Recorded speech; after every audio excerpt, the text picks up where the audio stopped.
Today I'm having some shatavari tea. I'm currently on cycle day 26, I believe, and I still haven't ovulated, which I'm not too surprised with. I've been doing a lot of travel this month, visiting family, attending birthdays, so I knew that my cycle was going to get a little wonky, especially because right before I was supposed to leave for such travel, I was supposed to roughly be in the ovulatory phase. So, of course, with all of that, that kind of got pushed back. So, hopefully, this nice shatavari tea will help things along with a little bit of milk. All right, so today's video is going to be about FAM, what it is, and why I think everyone that is cycling and that has a menstrual cycle should know about it and how to use it.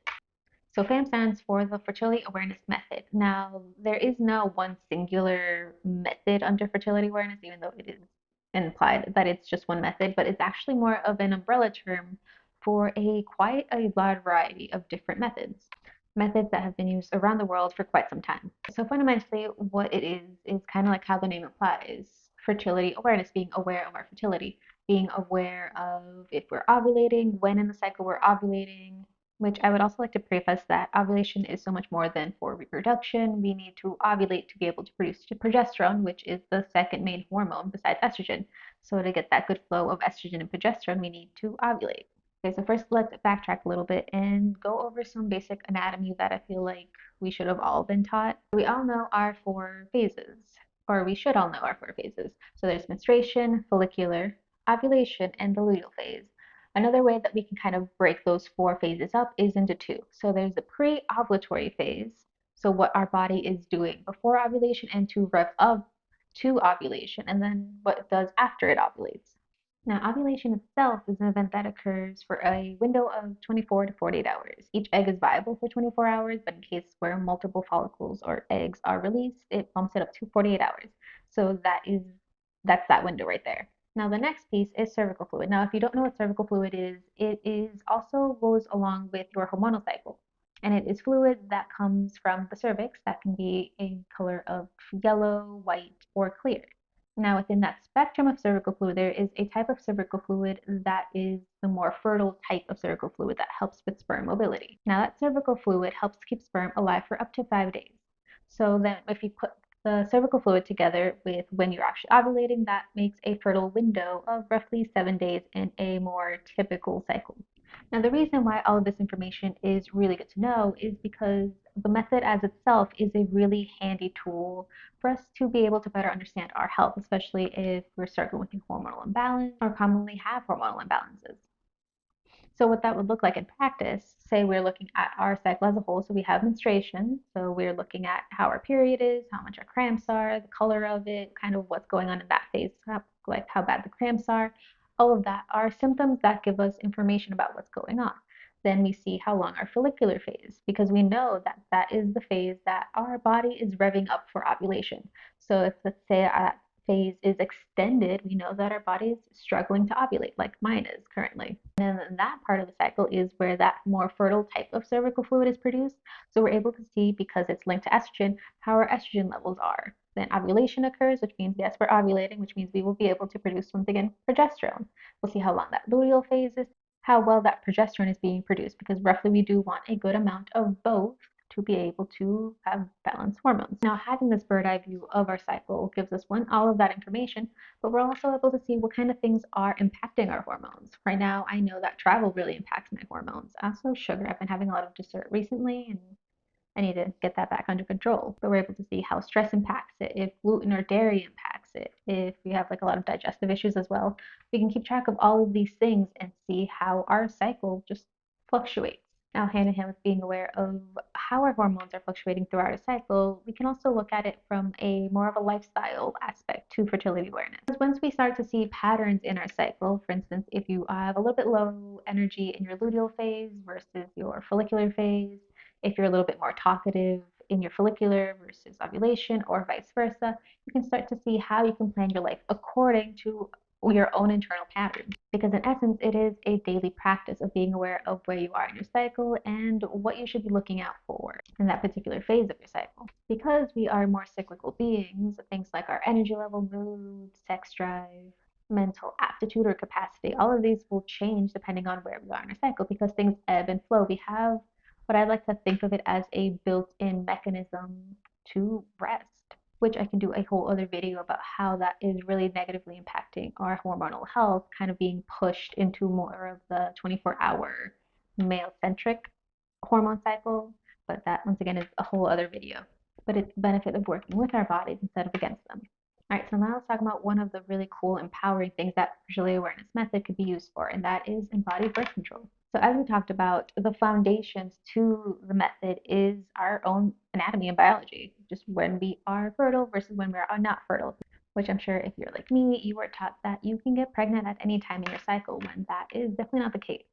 So being aware of that, then that means that we can figure out when in our cycle we are fertile, not fertile, can get pregnant versus cannot get pregnant. Now, for this, I want to go back to in the beginning that I mentioned that the fertility awareness method is more of an umbrella term because there are a quite variety of methods that are technically fertility awareness. Some of them use only cervical fluid, some of you use only basal body temperature, which is the two biomarkers that you use to kind of figure out what our hormones are doing. Now, we talked about the cervical fluid. So when it comes to, just kind of as a sidetrack, the basal body temperature is progesterone. I think of as like an incubator hormone. It kind of pushes up our basal body temperature. So that means that when we ovulate and we are producing progesterone, that temperature will shift up, which is another indication that we indeed ovulated. So there is a multitude of different methods that use the things differently and interchangeably, which of course means that the efficacy of them is also interchangeably. Now, the method that I use and that I teach is the simple thermal method. It's the one with, I want to say, the highest efficacy of the 99.6%. So if you do want to learn fertility awareness, just kind of be aware of what kind of method that you are learning, because within the realm of different efficacies, there's things that are more old-timey that are kind of brought up a lot, especially like in the medical realm, and that is the rhythm method, which is now currently more commonly called the calendar method, which is essentially when you base your current cycle on your previous cycle. So for instance, if I ovulated, say, on day 18, that means on this cycle, I will also ovulate on day 18, which when we talked about already that I actually have not ovulated because of just external factors in life. So we see that it doesn't work out that way, or that my period started on cycle day 24. And then this cycle, my period will start on cycle day 24 when that isn't the case.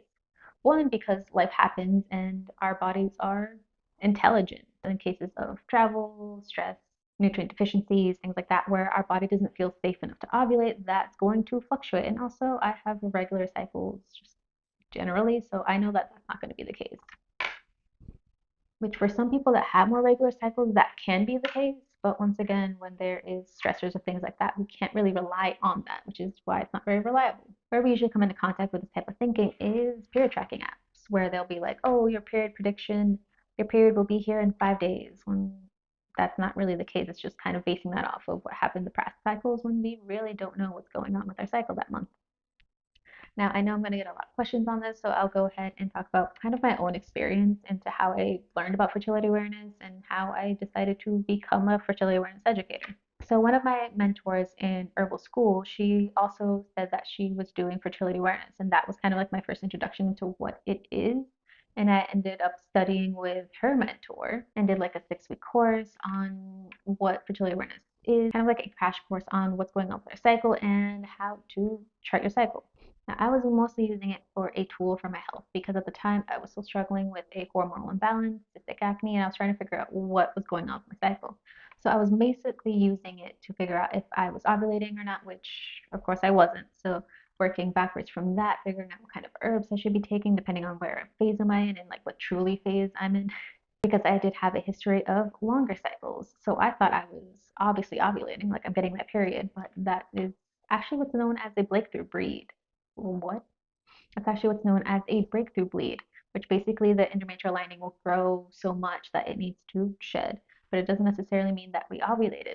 So I had to once again work backwards, figure out what's going on. It's when I started to read more on the fertility awareness method. So a really amazing resource is the Taking Charge of Your Fertility by Toni Weschler. It is a pretty thick book. I'm looking at it right now. I just don't really feel like, actually, no, I don't have it here. I have it by my bedside. That's how good it is. It's by my bedside. I read it a couple times now. It's about this big. It's like a textbook, and it has a wealth of information of just overall health as someone that has a cycle, but also how to chart your cycles, how to troubleshoot what's going on. So I read that one. I was started listening to the Fertility Friday podcast, which is also a wealth of information. I also have her book, but I say that the podcast which I think now it's at like 300 and something episodes. Like it, if you haven't listened to it, you really should. And I would recommend starting listening to like the very first episode where she like talks about what the fertility awareness method is and kind of start to get more information on that as well. Now, by that point, I've been charting my cycle for roughly 2 years or so, but I was mainly using it to track my cycles and figure out what my hormones were doing. I wasn't using it for contraceptive purposes, mostly because I wasn't 100% sure I'm someone that is like on the spectrum of wanting to have kids. I'm at a zero. So I didn't really feel comfortable with it all that much. I mostly would use barrier methods or condoms because I mostly just didn't want to take that risk. Plus, I had a very, not so much that I thought the method wouldn't work for me, it was mostly that my cycles were so irregular and it was very hard for me to figure out what cervical fluid type was fertile versus unfertile. So I basically just used it to figure out what was going on with me internally. And what made me decide to take the leap in getting certified, or yeah, I guess I did take a leap to get certified because usually you would work with one-on-one with the educator to figure out like the contraceptive aspects of fertility awareness. But it was roughly around the time where Roe was struck down, and I saw a lot of individuals kind of freaking out and taking more dramatic steps to make sure, because they were on the zero scale of wanting to get pregnant, that they were going to get rid of whole organs. And that didn't seem right to me because we need those organs to produce hormones. And when we don't have that fluctuation of hormones, estrogen to progesterone, we get a lot of bone issues, cardiovascular issues, breast health issues, and like systemically, that wasn't the best option. But at the same time, I wasn't certified to teach any of this. And I also myself wasn't 100% comfortable teaching this as a contraceptive method. So I decided to take the leap and get certified as a fertility awareness educator. I'm currently doing that through the Wells School of Body Literacy. It's a 2-year program where I am now a lot more comfortable using it as a contraceptive method. I've been using it for contraception about, I want to say about 6 months now, about half a year. And I will say that it is a lot more comfortable learning with someone like one on one, because reading from a book or from like the 6-week crash course, I didn't really get that feedback of if I'm charting correctly, which is why the efficacy of contraception for when it comes to fertility awareness, it being the once again the 99.6% is from when you're learning from an educator. So if you are thinking of using FAM for contraceptive purposes, do make sure that you are learning with someone one-on-one and that they're kind of giving you feedback on your charts.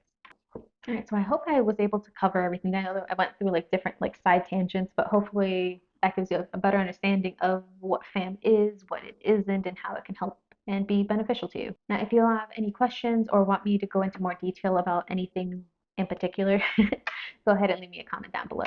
All right, thank you so much for hanging out with me today, and I'll be seeing you next time.